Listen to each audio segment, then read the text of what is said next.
Sean of Infinite Audiovisual, and I'm here today to talk to you about how audiovisual systems have been effective during the pandemic era. And,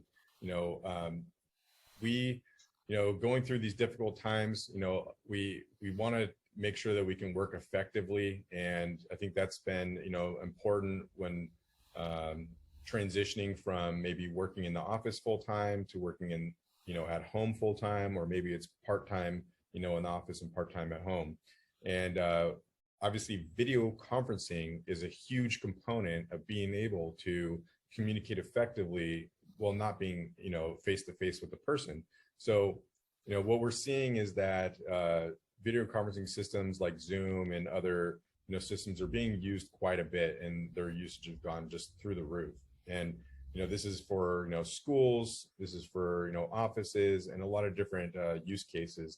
But, I'll discuss a few things, about the importance of having a quality AV system to be able to communicate effectively, in the office or at home. So, in the office, I think it's really important for the systems to be user friendly, especially today where, you only have so many people working in the office, and maybe the IT team isn't there.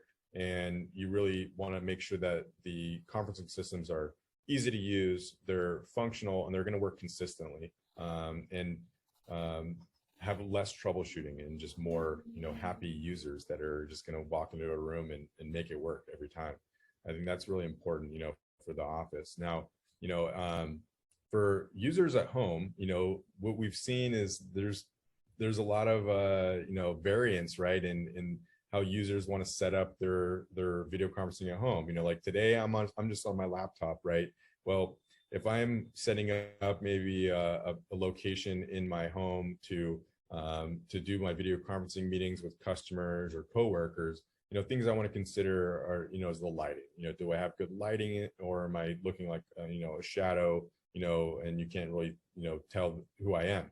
We want to make sure that you're well lit. Want to make sure that you have a good speaker microphone combo, and that your camera is working clearly. So that may be all built into a nice laptop, or that could be peripheral devices that are set up in that space. And peripheral devices, what I mean by that is like a USB camera, maybe a USB microphone, and speakers, and those things all together combined, with the CPU or the laptop, really are what controlling the video conferencing system and experience. So, Infinite Audiovisual can help your users in the office and your users at home determine the right hardware to use and how to set up your video conferencing spaces effectively.